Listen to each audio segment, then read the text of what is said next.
अगर कहानी अच्छी लगे तो लाइक, कमेंट, सब्सक्राइब जरूर करना और चाहे तो आप लोग मुझे इंस्टाग्राम पर फॉलो भी कर सकते हो। तो चलते हैं कहानी में। शुभी ने सिंपल सा एक येलो कलर का सूट पहना और जल्दी से रूम से निकलकर नीचे डाइनिंग हॉल में पहुंच गई। अनीता जी, संजीव जी और आदित्य वही डाइनिंग टेबल पर बैठे हुए थे। अनीता जी ने शुभी को आते हुए देखा तो शुभी से बोली, आइए बेटा, बैठ जाइए। शुभी ने कहा, नहीं दादी, आप सब लोग डिनर कीजिए, मैं आप सबको सर्व करती हूँ। नहीं, रहने दो, आज तुम भी थक गई होंगी। आओ बैठकर खाना खा लो, मायरा है ना, वो सर्व कर देगी। शुभी ने मायरा की तरफ देखा। मायरा उसे ही देख रही थी। शुभी ने जल्दी से अपनी आंखें नीची कर ली और अनीता जी के पास बैठ गई। आज संजीव जी बहुत खुश थे। इतने दिनों बाद उनका आदि आज उनके साथ डिनर कर रहा था। उन्हें भी लगने लगा शायद अनीता जी ने ठीक ही किया आदित्य और शुभी की शादी करवाकर। संजीव जी शुभी से बोले, अरे आज तो हमारी शुभी एकदम चुप बैठी है, क्या हुआ? शुभी हल्का सा मुस्कुराकर बोली, कुछ नहीं दादू, वो बस आज मुझे नींद आ रही है। संजीव जी, अच्छा ठीक है, तुम डिनर करके सो जाओ। हाँ दादू। आदित्य अपनी नजरें चुराते हुए शुभी को देख रहा था। वो अपने दादाजी को शुभी से इस तरह नॉर्मल इतनी फ्रेंडली बात करते हुए देखता है तो अपने मन में सोचने लगता है कि दादू कितने नॉर्मली इससे बात कर रहे हैं। लगता है दादी और दादू दोनों इसको बहुत अच्छे से जानते हैं, पर पता नहीं ये दादू के कौन से फ्रेंड की बेटी है जिसे मैं नहीं जानता, या फिर शायद दादी के किसी फ्रेंड की हो सकती है। डिनर होने के बाद आदित्य अपने रूम में चला जाता है और शुभी दादी के रूम में उनके साथ चली जाती है। काफी देर दादी से बातें करने के बाद अनीता जी कहती हैं, बाहर तो तुम कह रही थी कि मुझे नींद आ रही है और अब देखो कितनी बातें कर रही हो। अरे दादी, अब क्या करूं मैं, पहले आ रही थी मुझे नींद, अब नहीं आ रही, इसलिए मैं आपसे बातें कर रही हूं। अनीता जी मुस्कुरा दी और बोली, अच्छा पर देखो रात के 10 बजे बज चुके हैं, अब जाओ तुम भी जाकर सो जाओ। दादी, पर मेरा मन नहीं है अभी सोने का।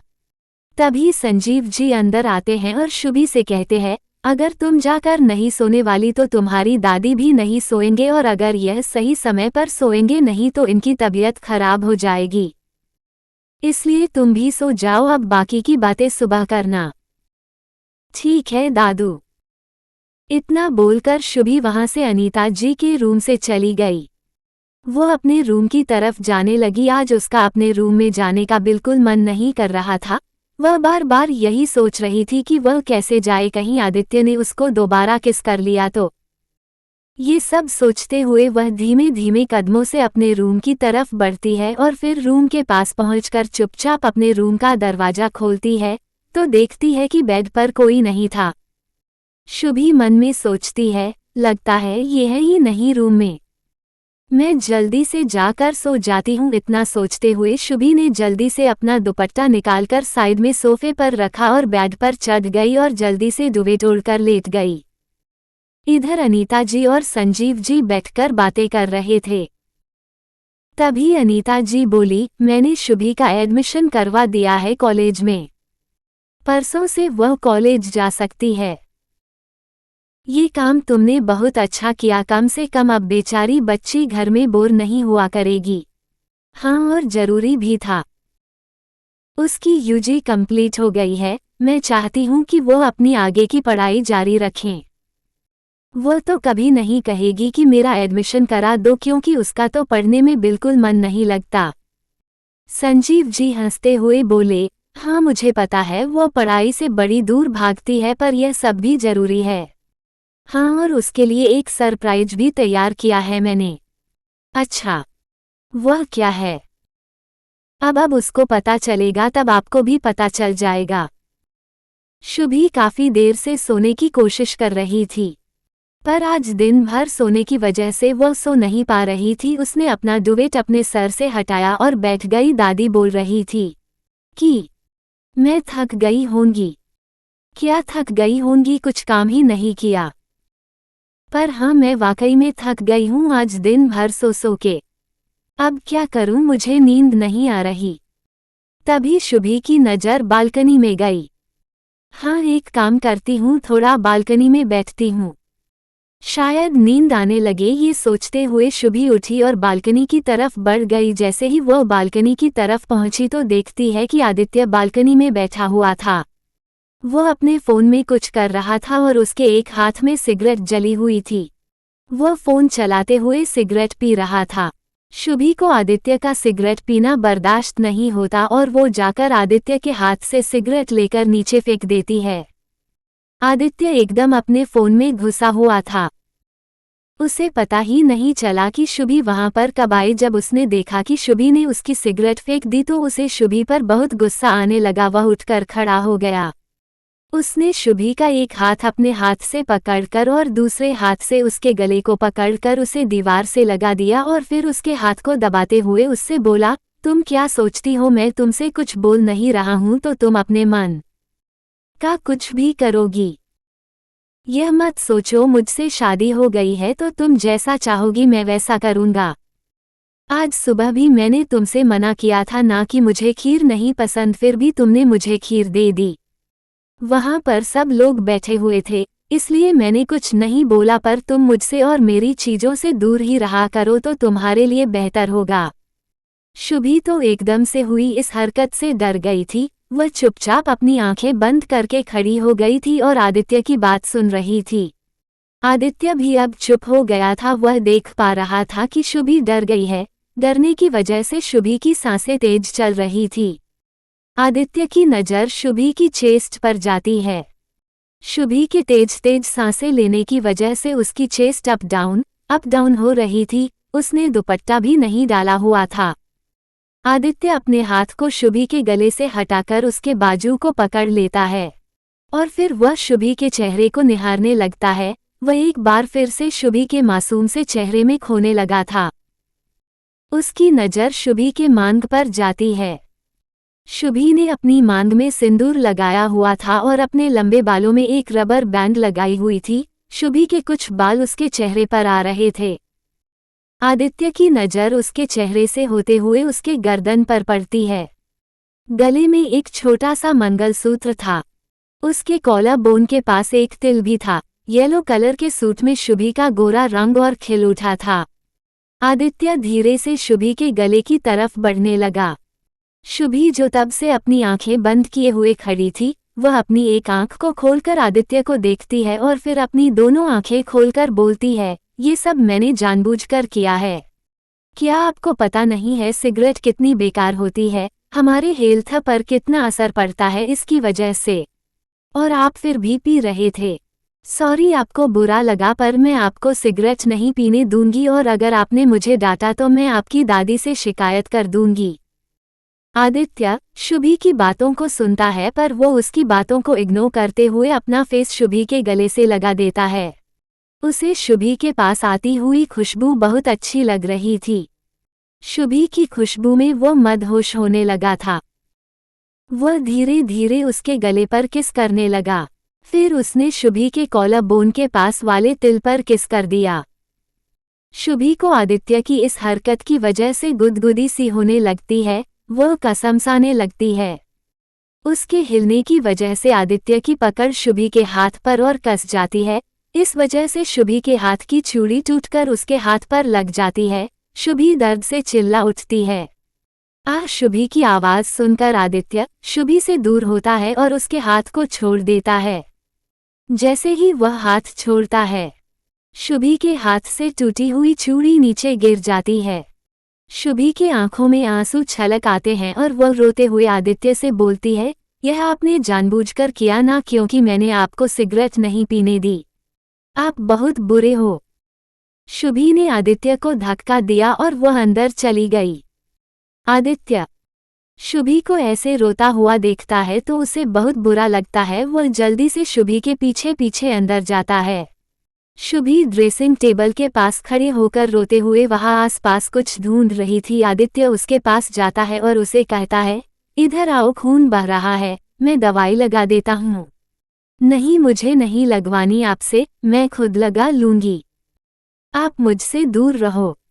मायरा दीदी सही बोलती है, आपके बारे में आप बहुत खड़ूस हैं। You are so bad. मैंने बस एक सिगरेट ही तो ली थी आपसे। उसके पीछे आपने मेरे हाथों में छुरी चुभा दी। अब मैं आपसे बात ही नहीं करूंगी। शुभी के हाथ से खून बहा जा रहा था और वह मान ही नहीं रही थी। आदित्य थोड़ा झुकता है और उसे एक झटके में अपनी बाह में उठा लेता है। छोटी सी शुभी आदित्य की बाहों में एकदम बच्ची लग रही थी। आदित्य के ऐसे शुभी को अपनी गोद में उठाने की वजह से वह अपनी आंखें बंद कर लेती है और चिल्लाते हुए आदित्य से कहती है, प्लीज मुझे नीचे उतार दीजिए। मैं अब आपसे कुछ भी नहीं कहूंगी। मुझे बालकनी से नीचे मत फेंकना। मैं कुछ भी नहीं कहूंगी, एकदम चुप रहूंगी। आदित्य शुभी को इग्नोर करते हुए उसे बेड पर बिठा देता है। शुभी अब अपनी आंखें खोलती है और फिर कहती है, एकदम पागल है आप। मुझे डरा ही दिया। और फिर चिल्लाते हुए कहती है, और आपने मुझे क्यों उठाया? आदित्य शुभी को आंख दिखाते हुए बोलता है, शट अप। एकदम चुप, और अगर अब यहाँ से हिली ना तो मुझसे बुरा कोई भी नहीं होगा। आदित्य वहां से चला जाता है और थोड़ी देर बाद वापस आता है। उसके हाथ में एक फर्स्ट एड किट थी। वह बेड पर बैठ जाता है और शुभी के ब्लड को साफ करने के लिए शुभी के हाथ को पकड़ लेता है और उसके ब्लड को साफ करने लगता है। शुभी दर्द की वजह से कराह उठती है और आदित्य की टी शर्ट को टाइटली पकड़ लेती है। आदित्य शुभी की चोट पर दवा लगाकर बैंडेज बांध देता है। आदित्य फर्स्ट एड किट को साइड में वही साइड टेबल पर रख देता है और उठकर अपनी साइड आ जाता है। सो जाओ। हाँ ठीक है, आपको ज्यादा दिखाने की जरूरत नहीं है कि आप मेरी कितनी केयर करते हैं। अब नींद कैसे आएगी? मुझे इतना दर्द हो रहा है। और कितने बेकार है ना आप। मुझे आपकी वजह से चोट लगी और एक बार भी सॉरी नहीं बोला। खड़ूस कहीं के, एक सॉरी बोलने में भी परेशानी है। आदित्य शुभी की तरफ से पीठ करके लेट जाता है। शुभी भी लेट जाती है पर उसको अभी भी नींद नहीं आ रही थी। वह आदित्य की तरफ उठकर उसे देखने लगती है। तभी आदित्य उसकी साइड पलट जाता है। इस वजह से शुभी एकदम शॉक हो जाती है और अपनी आंखें बड़ी कर लेती है। फिर बोलती है, वो मैं देख रही थी कि आप सो गए कि नहीं, मुझे नींद नहीं आ रही है। और तुम चाहती हो कि मैं कल की तरह तुमसे जागकर बातें करूं और फिर तुम मना कर दो कि नहीं, मुझे बात नहीं करनी है, और तुम फिर सो जाओगी और मैं फिर रात भर जागता रहूंगा। अगर अब तुम कुछ बोली ना तो मैं तुम्हें सच में बालकनी से नीचे फेंक दूंगा। क्या? नहीं, मैं तो मजाक कर रही थी। मुझे बहुत नींद आ रही है, मैं सोने जा रही हूँ। शुभी लेट जाती है। आदित्य को शुभी को देखते हुए हंसी आ जाती है पर वो कंट्रोल करके वापस लेट जाता है। आदित्य अब शुभी की तरफ अपना चेहरा करके लेटा हुआ था। वह शुभी के चेहरे को देख रहा होता है। शुभी को अभी भी नींद नहीं आ रही थी, इसलिए वह अपनी एक आंख खोलकर आदित्य की तरफ देखती है। जैसे ही देखती है तो वह पाती है कि आदित्य पहले से ही उसे देख रहा था। वह जल्दी से अपनी आंखें बंद कर लेती है। तभी अचानक झटके से आदित्य उसे अपनी तरफ खींच लेता है। क्या कर रहे हैं आप? तुम्हें नींद नहीं आ रही ना? तो चलो कुछ करते हैं। अच्छा, क्या करने वाले हैं आप? शुभी खुश होते हुए पूछती है। आदित्य के चेहरे पर शैतानी मुस्कान आ जाती है और वह शुभी से बोलता है, अच्छा चलो मैं तुम्हें किस करता हूँ। क्या? आप बहुत बुरे हो, बस आपको किस के अलावा कुछ नहीं दिखता। और आप बालकनी में मुझे गले पर किस क्यों कर रहे थे? आदित्य कुछ नहीं बोलता। वो बस शुभी को देख रहा था। शुभी की हरकतें उसे बहुत क्यूट लग रही थी।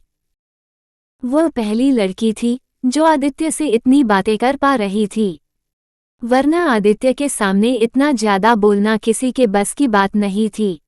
बोलिए, चुप क्यों है अब? आदित्य शुभी के और पास आ जाता है और उसके सीने पर सिर रखकर उसके गले लग जाता है। क्या हुआ आपको? सो जाओ, मुझे नींद आ रही है, कल बात करेंगे। आदित्य शुभी से बोलता है। बोल तो ऐसे रहे हो जैसे आप मुझसे बहुत बातें करते हो। अच्छा पहले आप हटिए तो सही और अपनी साइड पर सो जाओ। मैं कोई पिलो थोड़ी हूं। आदित्य अपना सिर उठाकर शुभी को घूरने लगता है। आदित्य के ऐसे घूरने की वजह से शुभी उससे बोली, ठीक है, आप ऐसे ही सो जाए, मैं अब कुछ नहीं बोलूंगी पर ऐसे घूरना बंद कीजिए। आदित्य दोबारा से शुभी के गले लगकर लेट जाता है। वह शुभी की हार्टबीट क्लियरली सुन पा रहा था। उसने शुभी के हाथ को अपने हाथ में लिया और शुभी से बोला, अभी भी पेन हो रहा है क्या? हाँ, थोड़ा सा, शुभी दबी हुई आवाज में बोलती है। शुभी को आदित्य के इतने नजदीक होने की वजह से अपनी बॉडी में गूसबम्प्स फील हो रहे थे। आदित्य शुभी के गले लगे हुए शुभी की खुशबू में खोसा चुका था। वह अपने मन में सोच रहा था, कितना सुकून है इसकी बाहों में, पता नहीं क्यों ना चाहते हुए भी इसकी तरफ खींचा चला आता हूँ। आदित्य को महसूस हुआ शुभी सो चुकी है। वह शुभी के चेहरे को निहारने लगता है। फिर वह थोड़ा ऊपर उठकर शुभी के माथे को चूम लेता है और फिर वापस शुभी के गले लग जाता है और सोने की कोशिश करने लगता है। थोड़ी देर में आदित्य भी नींद के आगोश में चला जाता है। सुबह के समय आदित्य के रूम में शुभी और आदित्य दोनों एक दूसरे के गले लगे हुए सो रहे थे। तभी शुभी की आंख खुलती है और वह देखती है कि वह आदित्य के गले लगी हुई है। वह जल्दी से उठकर बैठ जाती है। हड़बड़ाहट में उठने की वजह से उसके हाथ में चोट की वजह से दर्द होने लगता है। वह दर्द से करा उठती है। फिर अपने आप से कहती है, अरे यार शुभी, तू क्यों भूल गई कि तुझे चोट लग गई है? और फिर वह आदित्य की तरफ देखती है। कितने आराम से सो रहे हैं मुझे दर्द देकर। इतना बोलते हुए वह बेड से उठ जाती है और उठकर बाथरूम की तरफ चली जाती है। थोड़ी देर बाद शुभी बाथरूम से निकलकर रूम में मिरर के सामने बैठकर तैयार होने लगती है। उसने तो रानी की प्रिंटेड साड़ी पहनी हुई थी। शुभी का ब्लाउज पीछे से डीप वी शेप में था। वह एक बार पलटकर बेड पर देखती है। आदित्य अभी भी सोया हुआ था। शुभी अपने हाथों में चूड़ियां पहनने लगी पर वह अपने दूसरे हाथ में चूड़ियां नहीं पहन पाती क्योंकि उसके हाथ में चोट लगी हुई थी। शुभी अपने मांग में सिंदूर भरने ही वाली होती है कि तभी डोर पर कोई नॉक करता है। आदित्य जो सोया हुआ था वह जल्दी से उठ जाता है और जाकर डोर खोलता है। ये तो सो रहे थे, बड़ी जल्दी बस एक नॉक की आवाज में उठ गए। शुभी इतना कहते हुए अपनी मांग में सिंदूर लगा लेती है। आदित्य शुभी को आवाज देता है, इधर आओ। शुभी पलटकर देखती है तो आदित्य के साथ एक आदमी खड़ा था। वो भी लगभग आदित्य के जैसी उम्र का ही था। शुभी एकदम से खड़ी हो जाती है। वह बोलती है, ये कौन है? तुम्हें चोट लगी थी ना? ये डॉक्टर हैं। ये तुम्हें चेक करने आए हैं। क्या? मुझे तो बस छोटी सी चोट लगी थी, उसके लिए डॉक्टर की क्या जरूरत है? आदित्य शुभी के पास जाता है और उसका हाथ पकड़कर उसे सोफे पर बिठा देता है और सामने वाले सोफे पर डॉक्टर बैठ जाते हैं। वह शुभी के हाथ को चेक करते हैं। आपने तो इस बैंडेज को पानी से भिगो लिया है, डॉक्टर ने शुभी से कहा। हाँ, वह नहाने के समय में हो गया, मैंने ध्यान रखा था, पर फिर भी ठीक है, कोई बात नहीं। उसके बाद डॉक्टर ने दोबारा से न्यू ड्रेसिंग की और शुभी को इंजेक्शन लगाने की तैयारी करने लगे। आदित्य शुभी के पास ही खड़ा था। इंजेक्शन देखकर शुभी ने आदित्य का हाथ पकड़ लिया था। वो आदित्य से बोली, इतनी छोटी चोट के लिए इंजेक्शन क्यों लगा रहे हैं? आदित्य क्योंकि कांच की चूड़ी थी, अब चुपचाप लगवा लो। फिर आदित्य ने डॉक्टर को इशारा किया। डॉक्टर ने शुभी को आराम से इंजेक्शन लगा दिया। शुभी के मुंह से एक आह निकल पड़ी। उसने आदित्य का हाथ और कसकर पकड़ लिया था। आदित्य ने हाथ छुड़वाते हुए कहा, मैं इन्हें बाहर छोड़कर आता हूँ। आप चोट को पानी से दूर रखिएगा तो जल्दी ठीक हो जाएगी। शुभी कुछ नहीं बोली, उसकी आंखों में आंसू आ गए थे। आदित्य डॉक्टर को बाहर तक छोड़ने गया। डॉक्टर ने आदित्य से पूछा, ये भाभी है ना?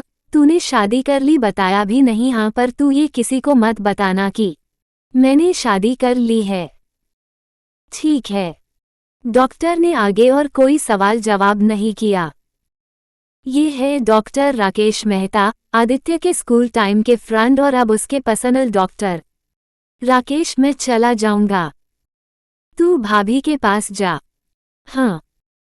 आदित्य इतना बोलकर वापस रूम में चला गया। अनीता जी नीचे सोफे पर आकर बैठती है, उनके पास सपना जी भी खड़ी हुई थी। तभी वह राकेश को नीचे आता देखती है। उन्होंने पूछा, अरे बेटा तुम यहाँ? आदित्य की तबीयत ठीक तो है ना? हाँ दादी, आदित्य की तबीयत ठीक है। वो तो भाभी को चोट लग गई थी, इसलिए मैं उनको देखने आया था। भाभी को क्या? आदित्य ने इसको अपनी शादी के बारे में बता दिया। अनीता जी ने अपने मन में सोचा, फिर उनको ख्याल आया कि राकेश ने क्या कहा है, तो वो घबराते हुए उठ गई और उससे पूछने लगी, चोट कैसे? शुभी को चोट कैसे लगी? रात को तो एकदम ठीक थी। वह ठीक है, बस छोटी सी चोट है। दादी मैं चलता हूँ, मुझे हॉस्पिटल जाना है। अनीता जी ने हाँ में अपना सिर हिलाया। राकेश के जाने के बाद दादी और सपना जी जल्दी से ऊपर आदित्य के रूम की तरफ बढ़ गई। रूम में शुभी की आंखों में आंसू आ गए थे। शुभी अपने हाथ को पकड़कर बैठी थी। आदित्य अंदर आता है। शुभी के आंसुओं को देखकर उससे बोलता है, क्या तुम छोटी छोटी बातों पर रोती रहती हो? एक इंजेक्शन ही तो था। हाँ, पर मुझे तो दर्द हो रहा है ना। ये सब आपकी वजह से हुआ है। आदित्य ने अपने आप को शांत करते हुए शुभी को उठाया और उसको अपने गले से लगा लिया और बोला, अच्छा ठीक है, अब रोना बंद करो, ठीक हो जाएगा। और फिर उसकी नज़र शुभी के दूसरे हाथ पर गई। और ये क्या, तुमने फिर चूड़ी पहन ली? हाँ तो मैं तो पहनूंगी, क्योंकि मुझे चूड़ी पहनना अच्छा लगता है। पर इस बार मैंने कांच की चूड़ियां नहीं पहनी है। अच्छा ठीक है। इतना बोलकर आदित्य ने शुभी के माथे को चूम लिया। शुभी अलग हुई, पर आदित्य ने उसको कमर से पकड़ा हुआ था। तभी उनके रूम का डोर ओपन होता है और सपना जी और दादी ऐसे ही अंदर घुसे चले आते हैं। आदित्य पलटकर दोनों को देखता है तो जल्दी से शुभी से दूर खड़ा हो जाता है। सपना जी और दादी भी एक दूसरे को देख रही थी। सिचुएशन को देखते हुए आदित्य जल्दी से क्लोजेट रूम की ओर भाग जाता है। दादी मुस्कुराते हुए शुभी के पास आती है और उसके हाथ को देखकर पूछती है, ये चोट कैसे लगी? शुभी बोली, वो दादी मेरे हाथ में। तभी आदित्य आ जाता है। शुभी आदित्य की तरफ देखकर बोलती है, इनकी वजह से। आदित्य शुभी की तरफ देखता है, ऐसे मत देखिए। शुभी इतना बोलकर दादी के पीछे छिप जाती है और दादी से बोलती है, इन्होंने मेरा हाथ इतना जोर से पकड़ा हुआ था कि मेरी चूड़ी मेरे हाथ में ही टूट गई। ये सुनकर अनीता जी ने आदित्य को गुस्से से देखा। नहीं दादी, ऐसा कुछ नहीं। वो अब आदित्य को समझ नहीं आता वह क्या कहे। फिर वह बोला, मेरा ध्यान नहीं था। अनीता जी बोली, अगर ज्यादा लग जाती तो? हाँ दादी, इन्होंने मेरा हाथ बहुत टाइटली पकड़ा था और मुझे छोड़ ही नहीं रहे थे। आदित्य शुभी की बात सुनकर हैरान हो गया था। सपना जी को शुभी की बात पर हंसी आ गई। आदित्य ने सोचा कहीं यह आगे कुछ और ना बोल दे। उससे पहले आदित्य ने दादी से कहा, दादी मुझे जिम जाना है, मुझे लेट हो रहा है और आपको भी तो ऑफिस जाना होगा ना। इतना बोलकर आदित्य जल्दी से वहां से जिम के लिए चला गया। सपना जी जो इतनी देर से अपनी हंसी कंट्रोल करके रखे हुए थी, वो एकदम जोर से हंस पड़ी। शुभी सपना जी को देखने लगती है। अनीता जी भी मुस्कुराने लगती है। क्या हुआ, आप दोनों ऐसे क्यों हंस रहे हो? सपना जी ने शरारत भरे अंदाज में शुभी से पूछा, अच्छा ये बताओ शुभी कि आदित्य तुम्हारा हाथ क्यों पकड़े था? क्या तुम दोनों कुछ? बस चुप करो सपना। मेरी बच्ची को परेशान मत करो। अनीता जी ने सपना जी से कहा। चलो शुभी नीचे चले, पूजा का समय हो गया है। हाँ दादी चलिए। पूजा करने के बाद शुभी अनीता जी के साथ किचन में चली जाती है। आज शुभी ने जिद करके खुद ही नाश्ता बनाया था। थोड़ी देर बाद नाश्ते के लिए सब लोग डाइनिंग टेबल पर आ जाते हैं। आदित्य भी तैयार होकर डाइनिंग टेबल पर आकर बैठ जाता है। शुभी सबको ब्रेकफास्ट सर्व करती है पर वो आदित्य को नहीं करती। आदित्य शुभी को देखने लगता है, तभी अनीता जी शुभी से कहती हैं, तुमने आदित्य को तो सर्व किया ही नहीं। तो शुभी दादी से बोली, दादी आप ही कर दीजिए, क्या है कि मुझे नहीं पता कि इनको क्या पसंद है क्या नहीं। आदित्य शुभी को खा जाने वाली नजरों से घूरने लगता है। संजीव जी बोले, हाँ तो जानो ना कि क्या पसंद है आदि को। चलो तुम ही सर्व करो। शुभी उठकर आदित्य को ब्रेकफास्ट सर्व करती है। ऐसे ही सबका नाश्ता हो जाने के बाद संजीव जी और आदित्य दोनों ऑफिस के लिए निकल जाते हैं और अनीता जी शुभी के पास ही रुक जाती हैं। क्या हुआ दादी, आज आप नहीं जा रही? अनीता जी ने कहा, नहीं आज नहीं जा रही। हमने तुम्हारा एडमिशन करा दिया है कॉलेज में। अच्छा तो मुझे कब से जाना है? परसों से, और जानकारी हमें खुशी से मिल जाएगी, वह बता देगी कि आपको कब जाना है। थोड़ी देर शुभी दादी से बात करती है और बाकी वक्त अपने रूम में बिता देती है। शाम के वक्त संजीव जी घर पर आ जाते हैं पर आदित्य नहीं आया होता है। ऐसे ही शाम का वक्त भी निकल जाता है। डिनर के वक्त भी आदित्य नहीं आता। शुभी भी डिनर करने के बाद ऊपर अपने रूम में चली जाती है। अनीता जी संजीव जी से पूछती हैं, क्या हुआ आदि क्यों नहीं आया? कहीं वह फिर से किसी बार में तो नहीं चला गया? नहीं नहीं, ऐसी कोई बात नहीं है अनु। वह आज एक इम्पॉर्टेंट मीटिंग है, इसी वजह से रुका हुआ है, आ जाएगा, थोड़ा लेट हो जाएगा। अच्छा ठीक है। इधर शुभी को नींद नहीं आ रही थी, वह आदित्य का वेट करने लगती है। वो बालकनी में जाकर बैठ जाती है। बालकनी में ठंडी हवा आ रही थी, इसलिए शुभी को पता ही नहीं चलता कि वह कब सो जाती है। रात के करीब 11:30 के समय आदित्य घर पर आता है। जब वह अपने रूम में आता है तो देखता है कि बेड पर शुभी नहीं होती है, तो वो शुभी को क्लोजेट रूम की तरफ देखने के लिए जाने लगता है कि उसकी नज़र बालकनी में जाती है। वह बालकनी में जाता है, वहां पर वो शुभी को सोफे पर सोया हुआ पाता है। उसके चेहरे पर शुभी को देखकर स्माइल आ जाती है। आदित्य को शुभी को देखकर अलग ही सुकून मिलता है। वो उसे अपनी बाहों में उठाकर ले आता है और बेड पर सुला देता है। सुबह के समय शुभी की आंख खुली तो उसने अपने आप को आदित्य की बाहों में पाया। शुभी अपने आप को आदित्य से अलग करने की कोशिश करने लगी। उसके हिलने की वजह से आदित्य की नींद खुल गई। उसने शुभी को अपनी बाहों में कसमसाते हुए देखा तो उसने शुभी को और अपनी बाहों में कस के भर लिया। शुभी ने देख लिया था कि आदित्य जाग गया है। वह बोली, आप क्या कर रहे हैं? क्या कर रहा हूँ? मैं तो बस सो रहा हूँ। हाँ, पर अब मुझे नहीं सोना, मुझे छोड़िए। नहीं, थोड़ी देर और ऐसे ही सोते हैं। नहीं, मुझे नहीं सोना, छोड़िए, वरना मैं दादी को बुला दूंगी। आदित्य अपनी आंखें खोलता है और शुभी को देखने लगता है। ऐसे क्यों देख रहे हैं आप मुझे? शुभी ने आदित्य को देखते हुए पूछा। फिर आदित्य शुभी से बोला, अच्छा बुलाओ दादी को। अच्छा तो आप मुझे ऐसे नहीं छोड़ने वाले? ठीक है तो मैं दादी को अभी बुलाती हूँ। शुभी इतना बोल ही पाई थी कि आदित्य ने झुककर शुभी के होठों पर अपने होंठ रख दिए और फिर वो उसे बहुत पैशनेटली किस करने लगा। कुछ देर किस करने के बाद आदित्य ने शुभी को छोड़ दिया। दोनों जोर जोर से सांसें ले रहे थे। थोड़ी देर बाद दोनों नॉर्मल हुए।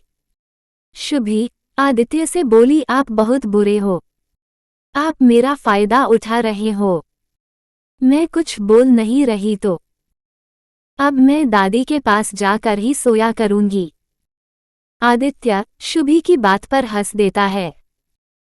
ठीक है, सो जाना, जैसे मैं तुम्हें रात को बालकनी से उठाकर बेड पर लेकर आया था, वैसे ही मैं दादी के रूम से उठाकर ले आऊंगा।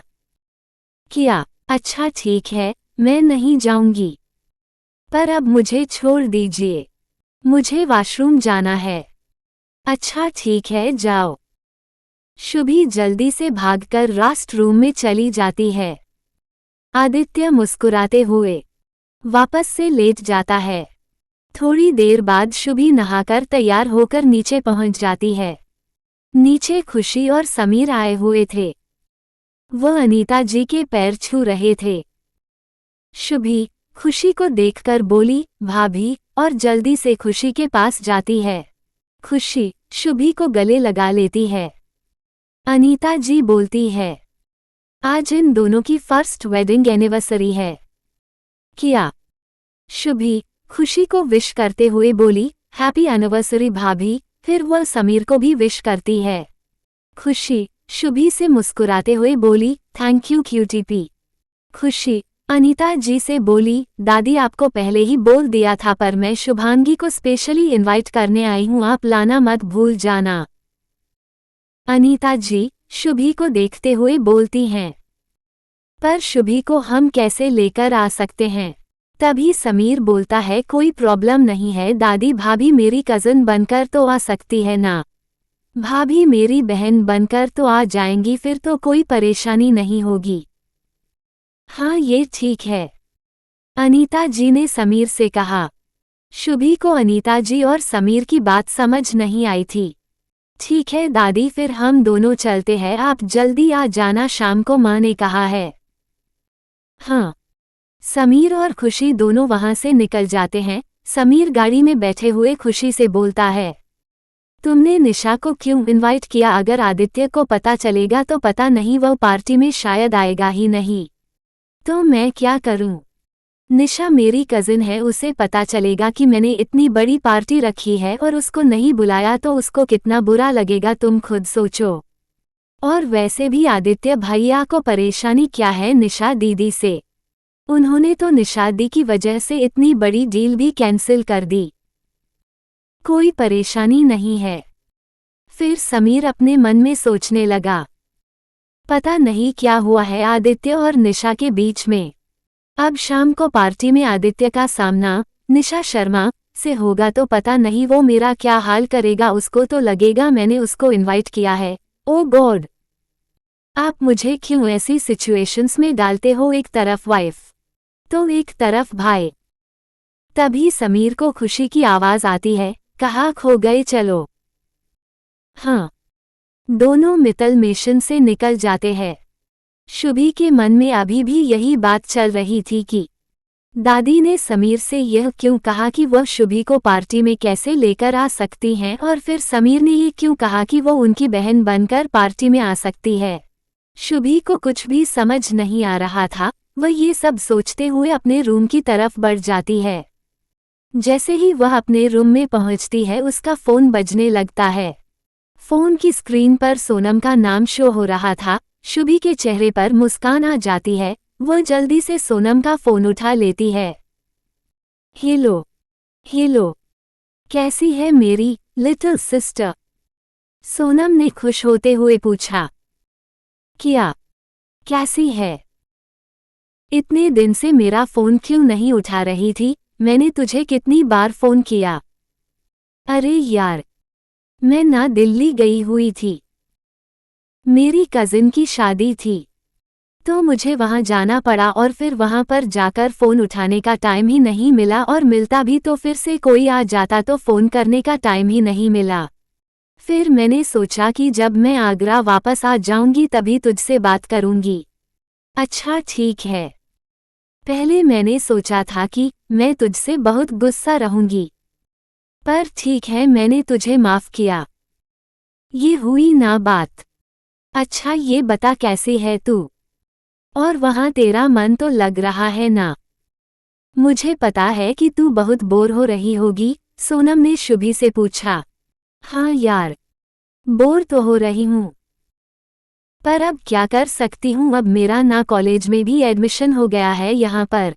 अच्छा, ये तो अच्छी बात है। मैंने भी कॉलेज की फीस भर दी है और कुछ दिनों में कॉलेज स्टार्ट हो जाएंगे, पर तेरी बहुत याद आएगी यार। सोनम ने थोड़ा दुखी होते हुए कहा। सोनम, मुझे ना तुझे एक बात बतानी है। हाँ तो बता ना उमम, कैसे बताऊं? वो मेरी शादी हो गई है। क्या? क्या बोल रही है? क्या बकवास कर रही है? सही बोल रही हूँ, शुभी ने सोनम से कहा। किससे शादी हो गई तेरी? झूठ बोल रही है ना शुभी, प्लीज ऐसा मजाक मत कर मेरे साथ। तेरी ना नौटंकी कभी खत्म नहीं होंगी, अक्ल भी है कैसे मजाक करने चाहिए। कुछ भी बोलती है।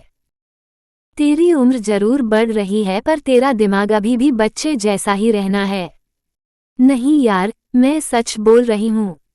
मेरी शादी सच में हो गई है और वह भी दादी के ग्रैंडसन से। क्या? पर क्यों? शुभी सोनम को पूरी बात बताती है, जो भी उसकी और दादी के बीच में हुई थी। सोनम शुभी के मुंह से सारी बातें सुनकर शुभी से बोलती है, यार मुझे लग रहा है कि दादी ने तेरा बस इस्तेमाल किया है। मुझे ना ये सब ठीक नहीं लगा। उन्होंने बस तुझे इमोशनली ब्लैकमेल करके तेरी शादी करा दी है। और तेरा हस्बैंड कैसा है, उसकी एज क्या है? पता है तुझे कुछ, या बस ऐसे ही शादी कर ली? तू यार किसी की बातों में आ जाती है। मुझे ना अब तुझ पर बहुत गुस्सा आ रहा है। इससे तो अच्छा तू यहाँ से नहीं जाती, तू मेरे साथ मेरे घर में रह लेती। अगर मम्मी पापा को कुछ प्रॉब्लम भी होती ना, तो मैं उन्हें भी मना लेती। नहीं सोनम, तू दादी को गलत समझ रही है। दादी ऐसी नहीं है और दादू, वह तो मुझे कितना प्यार करते हैं।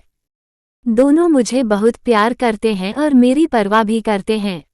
मुझे पता है दादी दादू तुझे बहुत प्यार करते हैं, पर उन लोगों ने तेरी शादी बहुत जल्दी करवा दी। अभी तेरी उम्र ही क्या है? और तेरा हस्बैंड, वो तुझे प्यार करता है भी या नहीं? और शुभी हस्बैंड का लव अलग होता है। बेवकूफ, तू समझ रही है कुछ? सोनम ने शुभी की फिक्र करते हुए कहा। मेरे हस्बैंड, उनके बारे में क्या बताऊं? मुझे नहीं पता प्यार वह प्यार करते हैं या नहीं, पर वह बहुत हैंडसम है। पता है, उनकी बॉडी तो यार क्या बताऊं, एकदम किसी मॉडल के जैसे दिखते हैं, बस थोड़े खड़ूस है। शुभी ने खुश होते हुए सोनम से कहा। सोनम यार, तुझे कब दिमाग देंगे भगवान? शुभी सोनम से फोन पर बात कर रही थी कि तभी डोर पर कोई नॉक करता है। शुभी जाकर डोर ओपन करती है तो देखती है कि मायरा सामने खड़ी हुई थी। दीदी क्या हुआ? शुभी, मैडम नीचे बुला रही हैं पूजा के लिए। हाँ बस 5 मिनट में आती हूँ। सोनम, मैं तुझसे बाद में बात करूंगी। मुझे पूजा के लिए अभी नीचे जाना है। अच्छा ठीक है, चली जाना। ये तो बता दे, तूने शादी कब की? यही बस 3 दिन पहले, शुभी ने कहा। अच्छा ठीक है, शादी की फोटोज भेज देना। अभी हमारी शादी की पिक्स नहीं है मेरे पास, पर मेरी सिंगल फोटो है। अच्छा तो ठीक है, तू अपनी सिंगल वाली फोटो ही भेज देना, मैं भी तो देखूं कि मेरी शुभी दुल्हन के जोड़े में कैसी लग रही थी। हाँ, मैं भेज दूंगी। और हाँ, तेरे पास तेरे हस्बैंड की कोई तो फोटो होगी ना, वह भेज देना मुझे।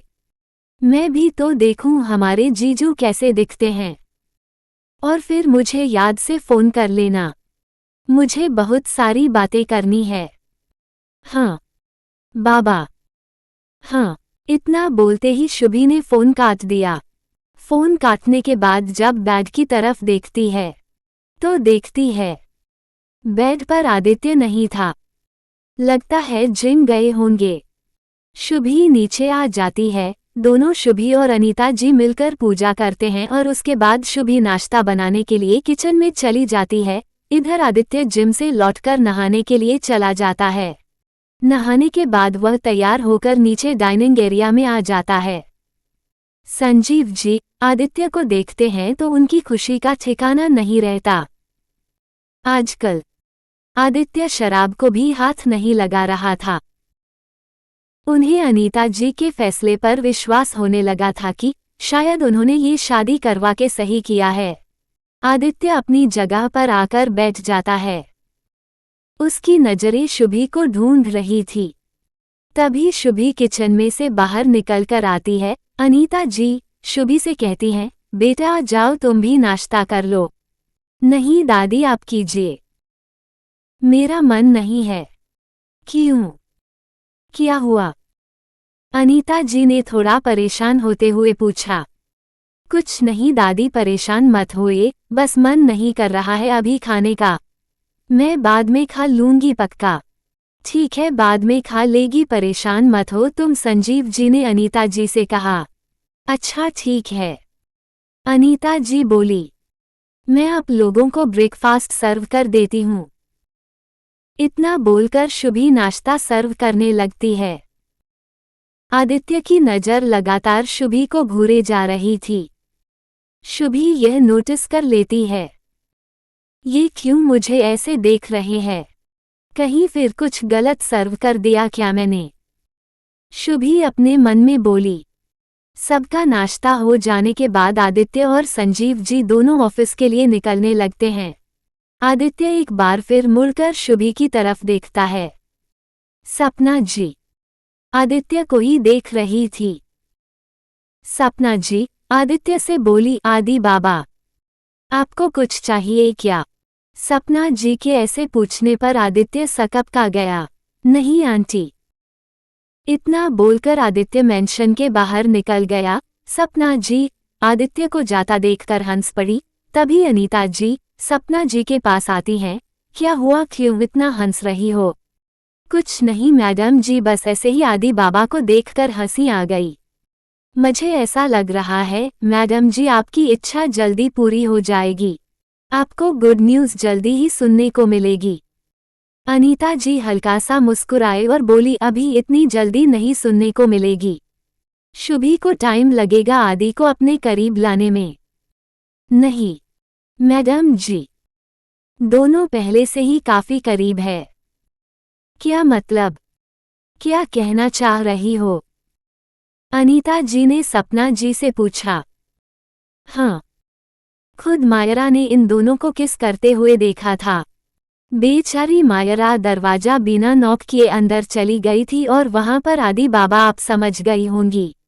मायरा को आदि बाबा ने डांट भी दिया था। तुम सच कह रही हो सपना? अनीता जी ने खुश होते हुए पूछा। हाँ मैडम जी। अनीता जी, हे भगवान बस इन दोनों को करीब ला देना, कि दोनों कभी भी एक दूसरे से अलग ना हो। पूरा दिन शुभी सोनम से बातें करने में निकाल देती है। शाम के 6 बजे के समय अनीता जी शुभी के कमरे में आती हैं। उनके साथ मायरा भी अंदर आती है। उसने वहां पर ढेर सारी ड्रेसेस शुभी के बेड पर लाकर रख दी। अनीता जी ने मायरा से कहा, तुम जा सकती हो। दादी ये सब? शुभी ने थोड़ा चौंकते हुए पूछा। ये सब तुम्हारे लिए, आज के फंक्शन के लिए है। तुम्हें जो भी अच्छा लगे वह तुम आज के फंक्शन में पहन लेना। दादी मैं एक बात पूछूं? हमें पता है कि तुम क्या पूछना चाहती हो। इधर आओ हमारे पास। अनीता जी शुभी का हाथ पकड़कर उसे सोफे पर बैठा देती हैं और खुद उसके सामने वाले सोफे पर बैठ जाती हैं। देखो शुभी, बहुत सी बातें हैं जो तुम्हें अभी नहीं पता है।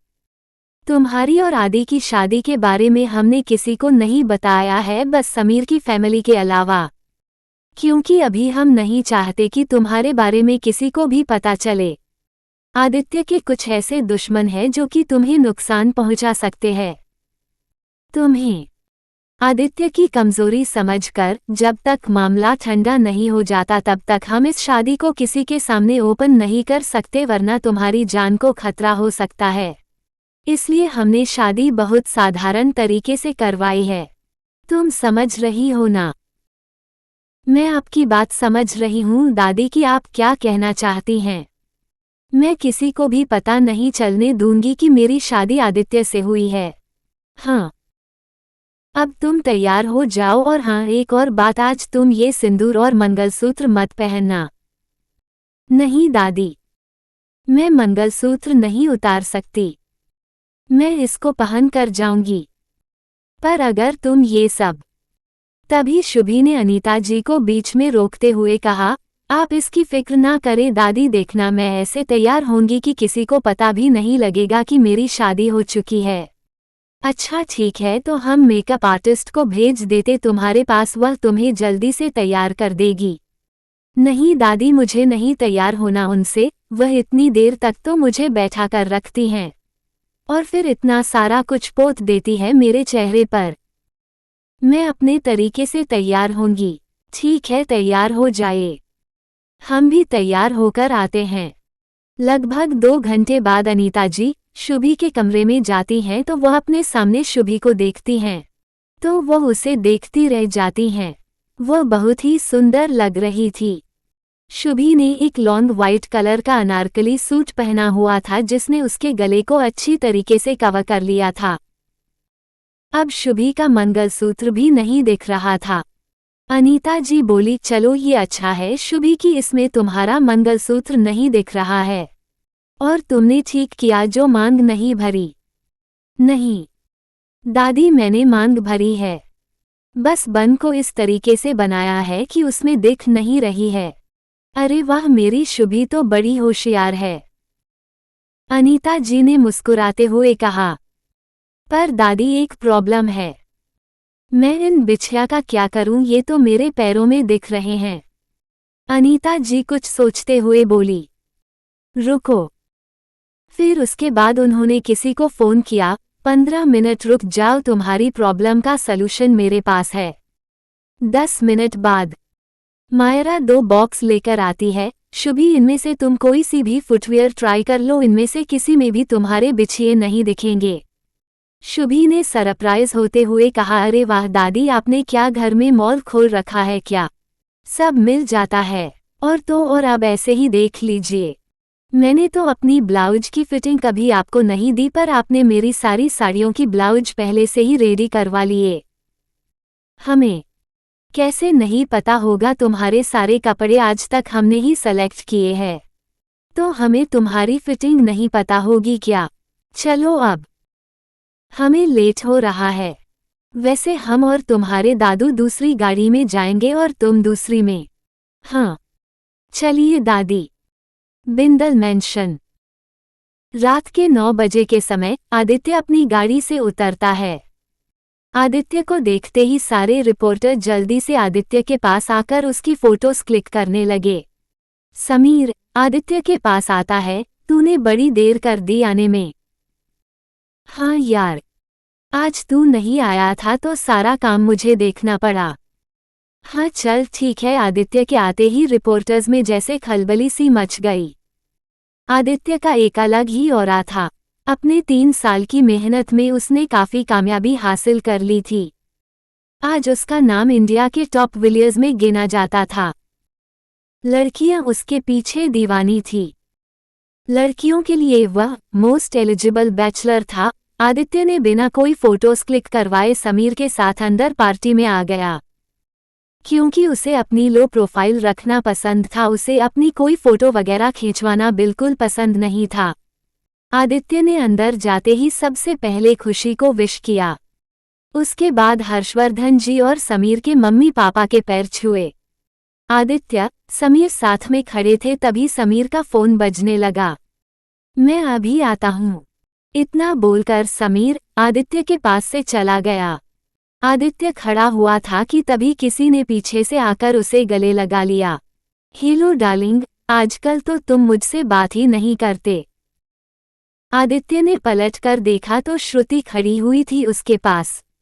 ये है श्रुति अग्रवाल, जो कि संजीव जी के दोस्त की पोती है। इसकी शादी संजीव जी आदित्य से करवाना चाहते थे, पर आदित्य को श्रुति बिल्कुल भी पसंद नहीं थी, इसलिए तो उसने श्रुति के बदले शुभी से शादी करना ज्यादा बेहतर समझा।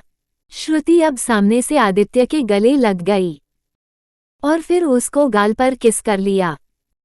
आदित्य को श्रुति की इस हरकत पर बहुत गुस्सा आ गया। श्रुति आदित्य के चेहरे की तरफ अपना हाथ लाने लगी, तभी आदित्य ने उसका हाथ पकड़ लिया और उसे अपने से दूर कर दिया। वो उसे अपनी उंगली दिखाते हुए बोला, don't ever try to come so close to me. Shruti को अपनी इंसल्ट फील होती है तो वो वहां से चली जाती है। तभी आदित्य की नज़र सामने जाती है। आदित्य एकदम शॉक हो जाता है। उसके सामने शुभी, उसके साथ खुशी और समीर खड़े थे जो उसे ही देख रहे थे। आदित्य अपने मन में बोला, ये यहाँ क्यों आई है और मुझे बताया भी नहीं कि यहाँ आने वाली है। जहाँ पर समीर, खुशी और शुभी खड़े हुए थे, आदित्य उनकी तरफ ही जाने लगा, पर शुभी जल्दी से उसके साइड से होते हुए सीधे निधि जी के पास पहुंच जाती है। समीर आदित्य के पास आ जाता है। आदित्य समीर से बोला, ये यहाँ पर क्यों आए है, क्यों नहीं आ सकती क्या? समीर ने आदित्य से पूछा। नहीं, तू तो जानता है ना कि हमारी शादी के बारे में किसी को नहीं पता। हाँ, पर यहाँ वो तेरी वाइफ बनकर नहीं आई है, यहाँ पर वह मेरी बहन बनकर इस पार्टी में आई है। समीर ने आदित्य से कहा। अच्छा चल, मैं गेस्ट को अटेंड करके आता हूँ, तू यहीं पर बैठ, मैं अभी थोड़ी देर में आता हूँ। ये कहकर समीर वहां से चला गया और आदित्य वही काउंटर पर बैठ गया। उसने वेटर से अपने लिए एक ड्रिंक बनाने को बोला और फिर वह वापस से शुभी की तरफ देखने लगा। शुभी आशुतोष जी और निधि जी के पैर छूकर उनसे आशीर्वाद ले रही थी, तभी वहां पर हर्षवर्धन जी, संजीव जी और अनीता जी आ गए। शुभी ने उन तीनों के भी पैर छूकर आशीर्वाद लिया। आदित्य ड्रिंक पीते हुए शुभी की तरफ ही देख रहा था। तभी समीर पीछे से आकर बोला, बस भी कर, कितना घूरेगा मेरी स्माइली भाभी को, अपनी बकवास बंद कर और अपनी पार्टी पर ध्यान दे। वही तो कर रहा हूँ। आदित्य से इतना बोलकर समीर फिर से चला जाता है। वहां पर जितने भी नौजवान लड़के थे वह सब शुभी की तरफ देख रहे थे। आदित्य ये सब नोटिस कर रहा था। आदित्य से बर्दाश्त नहीं हो रहा था और वह अपनी गुस्से से मुट्ठी भींच लेता है। वैसे तो हर वक्त मांग में सिंदूर भरकर घूमती है, पर आज लगाकर ही नहीं आई। अभी बताता हूँ, इतना बोलकर आदित्य उठकर शुभी की तरफ बढ़ने लगता है। तभी समीर उसके पास आकर बोलता है, कहाँ जा रहा है, चल मेरे साथ, केक काटने का टाइम भी हो गया है। आदित्य समीर के साथ आकर शुभी के पास खड़ा हो जाता है। समीर खुशी के पास खड़ा हो जाता है और उसके साथ मिलकर केक काटने लगता है। उसके बाद दोनों एक दूसरे को केक खिलाते हैं। केक कटिंग के बाद सभी लोग समीर और खुशी के पास आकर उनको विश करने लगते हैं। आदित्य अभी भी शुभी को ही देखने में लगा रहता है। शुभी अपने मन में बोलती है, यह मुझे क्यों देखते रहते हैं, पता नहीं मैंने इनकी ऐसी कौन सी कीमती चीज चुरा ली है। फिर वह आदित्य के पास से हटकर निधि जी के पास खड़ी हो जाती है। आदित्य को अब शुभी पर और गुस्सा आने लगता है। थोड़ी देर में कपल्स डांस करने लगते हैं। समीर खुशी को स्टेज पर ले जाते हुए उसके साथ डांस करने लगता है। तभी वहां पर शुभी अकेली रह जाती है। वो वहां निधि जी के साथ खड़े होकर बातें करने लगी। आदित्य की नज़र शुभी पर थी और उसके आसपास खड़े सारे लड़के उसे ही देख रहे थे। आदित्य को ये देखकर जलन हो रही थी, बहुत गुस्सा भी आ रहा था। आदित्य के पास कुछ लोग आकर उससे बातें करने लगे, पर उसका ध्यान तो बस शुभी पर था। वैसे ये समीर की सिस्टर अचानक से कहाँ से आ गई? आदित्य तुम्हें तो पता होगा, कुणाल ने आदित्य से पूछा। हाँ, आदित्य को तो पता ही होगा। मिस्टर कपूर ने भी कुणाल का साथ देते हुए पूछा। किसकी बात कर रहे हो तुम लोग? आदित्य ने अनजान बनते हुए पूछा। कुणाल, अरे वो लड़की खड़ी हुई है ना, निधि आंटी के पास, उसकी बात कर रहे हैं। आदित्य शुभी को देखते हुए बोला, वो सैम की कजिन है। कुणालो, पहले कभी देखा नहीं। वैसे कुछ भी कहो, मस्त लग रही है। आदित्य, तू सैम से बात करके मेरी और उसकी कजिन की सेटिंग करवा देना। आदित्य को इतना सुनते ही गुस्सा आ गया और उसने गुस्से में कुणाल का कॉलर पकड़ लिया और बोला, अब एक बार भी उसकी तरफ नजरें उठाकर देखा तो फिर दोबारा किसी और लड़की को देखने लायक नहीं छोड़ूंगा, समझा। अचानक बातों ही बातों में दोनों को ऐसे लड़ते देख बाकी वहां खड़े सब लोग घबरा गए। सब लोग कुणाल और आदित्य को छुड़वाने की कोशिश करने लगे पर आदित्य ने तो और उसका गला पकड़ लिया था। तभी समीर वहां आ गया और उसने आदित्य को पीछे से पकड़ लिया और उसके कान के पास आकर बोला, भाई रुक जा, पार्टी है, कंट्रोल कर अपने गुस्से को, बहुत सारे लोग हैं। मुझे पता है तुझे अच्छा नहीं लग रहा, भाभी को यूं सब लड़के ऐसे देख रहे हैं। आदित्य को बहुत गुस्सा आ रहा था कुणाल पर फिर वह समीर की बात मान गया। आदित्य ने कुणाल को झटके से छोड़ दिया। समीर, मिस्टर कपूर, आप कुणाल को यहाँ से ले जाए। मिस्टर कपूर कुणाल को वहां से लेकर चले गए। तू उसको पार्टी में लेकर क्यों आया? क्या जरूरत थी उसकी यहाँ पर? आदित्य ने गुस्से में समीर से कहा। आदि, तू पागल हो गया है। ऐसे तो भाभी को तू फिर कहीं नहीं जाने देगा। हाँ तो तुझे क्या?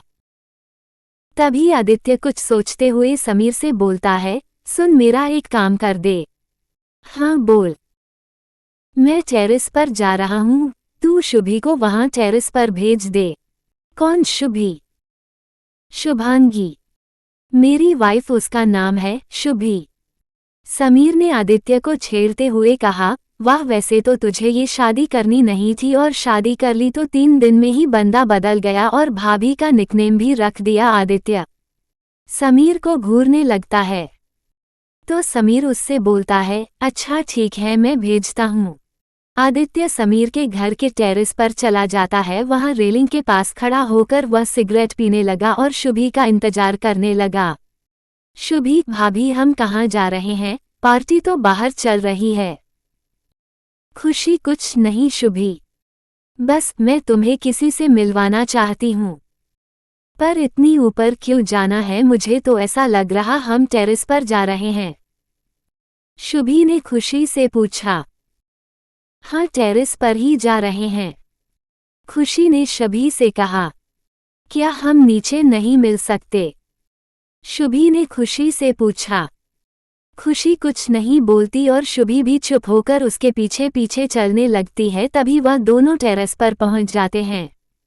खुशी गेट के पास रुक जाती है और शुभी से कहती है, देखो तुमसे कोई मिलने आया है। कौन है? शुभी ने खुशी से पूछा। खुद ही देख लो।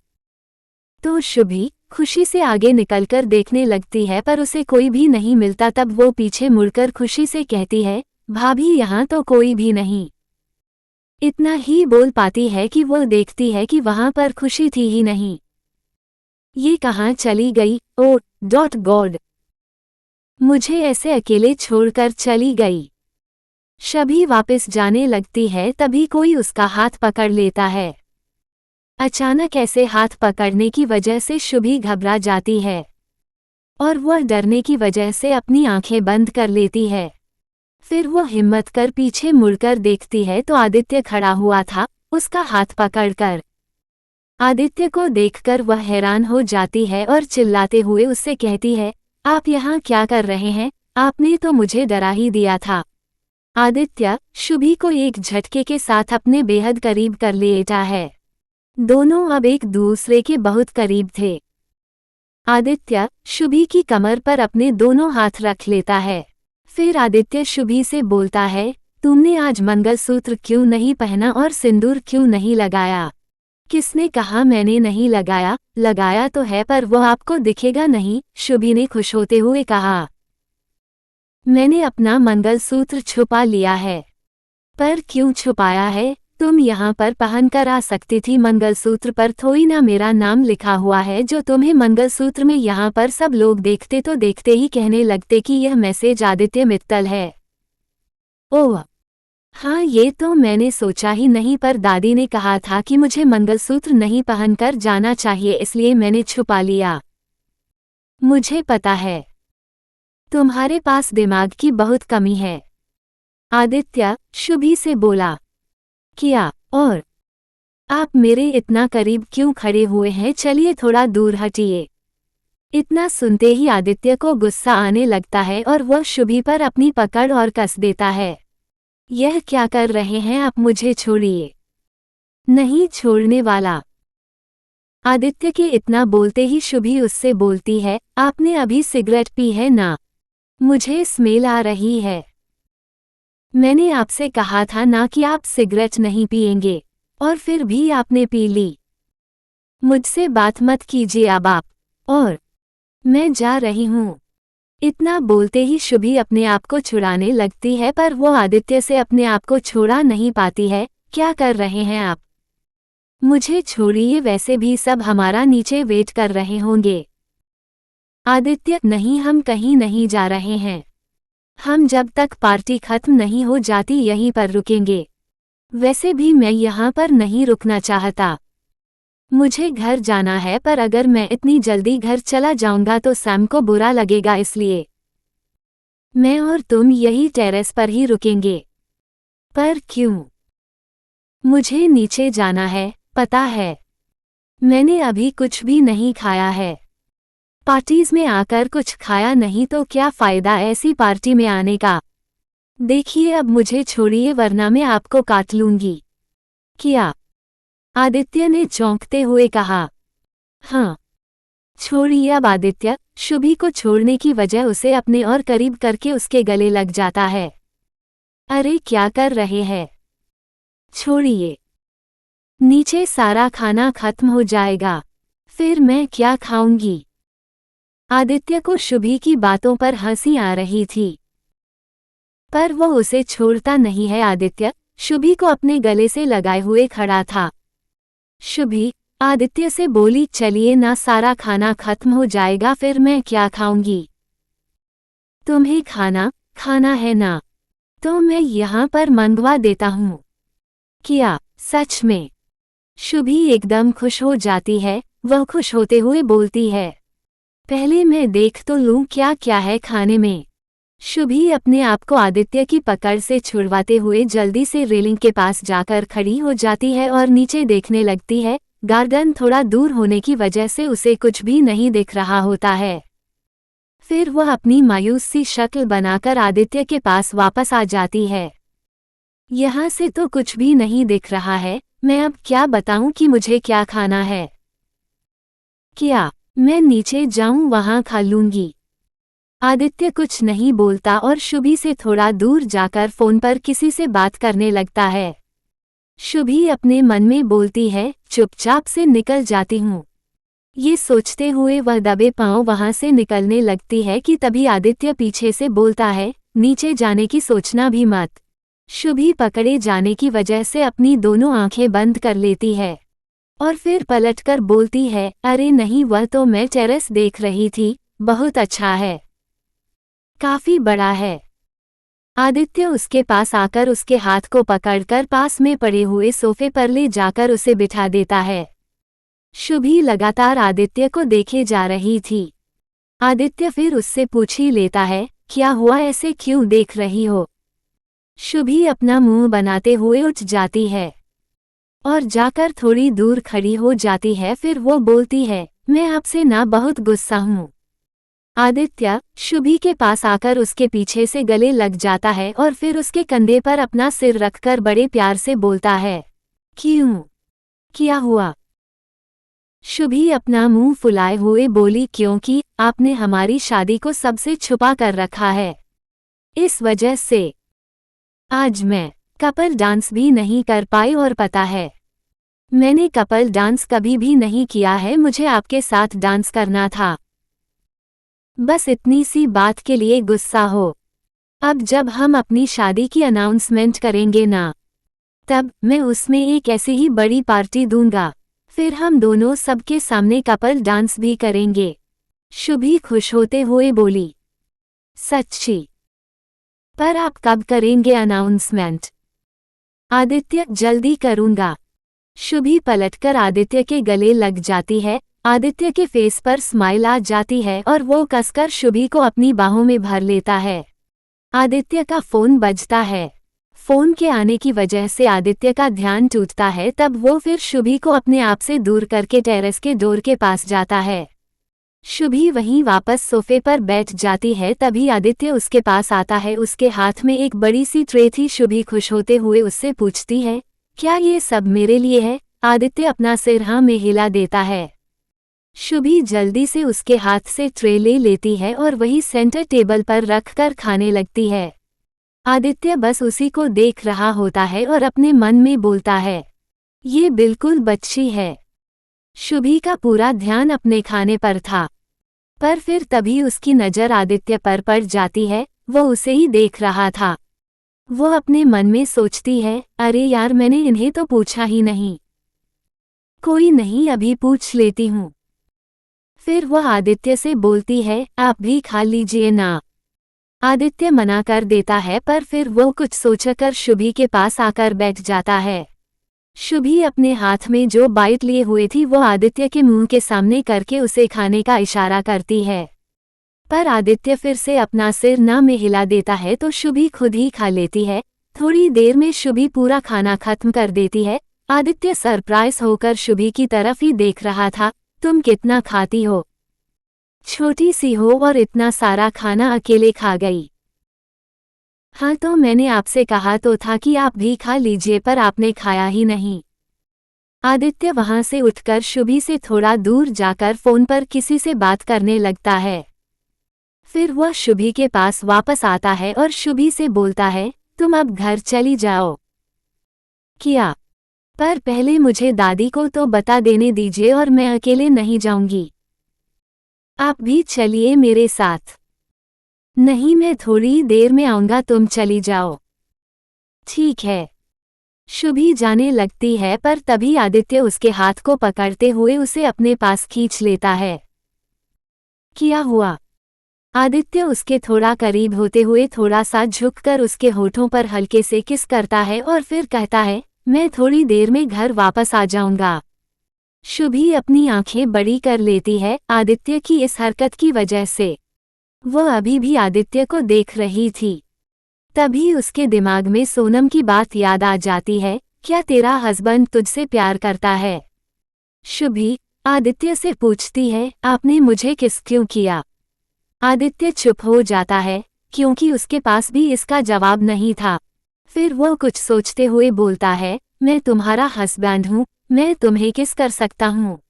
अच्छा, तो आप मुझे इसलिए किस करते हो क्योंकि आप मेरे हस्बैंड हो।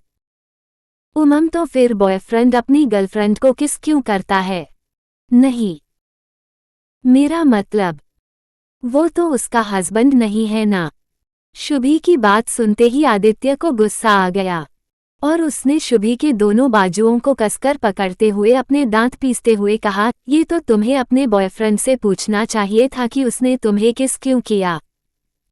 नहीं पूछ सकती, क्योंकि मेरा तो कोई बॉयफ्रेंड ही नहीं है। मुझे तो अपने ही पहले किस किया है, तो मैं तो आपसे ही पूछूंगी ना। और आप मुझे इतना कसकर क्यों पकड़े हो? मुझे दर्द हो रहा है। शुभी की बात सुनते ही आदित्य के फेस पर स्माइल आ जाती है। वह शुभी को दोबारा से हल्के से किस कर लेता है और बोलता है, चुप, अब कुछ नहीं बोलना।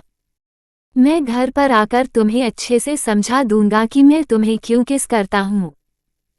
चलो, मैं तुम्हें नीचे छोड़ देता हूँ।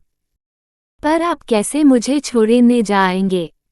नहीं, मेरा मतलब तुम चुप नहीं रह सकती। चुप रहो और चलो मेरे साथ। आदित्य शुभी को पीछे के रास्ते से ले जाता है। वहां पर कोई भी नहीं था, न ही कोई भी रिपोर्टर्स थे। वहां पर एक गाड़ी खड़ी हुई थी। यह मित्तल मेंशन की गाड़ी थी। आदित्य शुभी को गाड़ी के पास ले जाता है। कार के पास पहुंचते ही आदित्य थोड़ा झुकता है और शुभी के माथे को प्यार से चूमते हुए उससे बोलता है, जाकर सो जाना, मुझे आने में थोड़ा लेट हो जाएगा। ओके। इतना बोलते ही शुभी कार के अंदर बैठ जाती है। आदित्य ड्राइवर को कुछ इंस्ट्रक्शंस देता है और उसके बाद उसे जाने को बोल देता है। आदित्य खड़ा रहता है जब तक कार उसकी आंखों से ओझल नहीं हो जाती, फिर वह अंदर आ जाता है। इधर अनीता जी परेशान हो रही थी। उन्हें शुभी काफी देर से दिखाई नहीं दे रही थी। तभी वो खुशी के पास जाकर उससे पूछती हैं, खुशी तुम यहाँ पर हो तो शुभी कहाँ है, तुम्हारे साथ थी ना। खुशी को अब समझ नहीं आता कि वो क्या बोले। वह इधर उधर समीर को ढूंढती है, उसे समीर कहीं नहीं दिखता।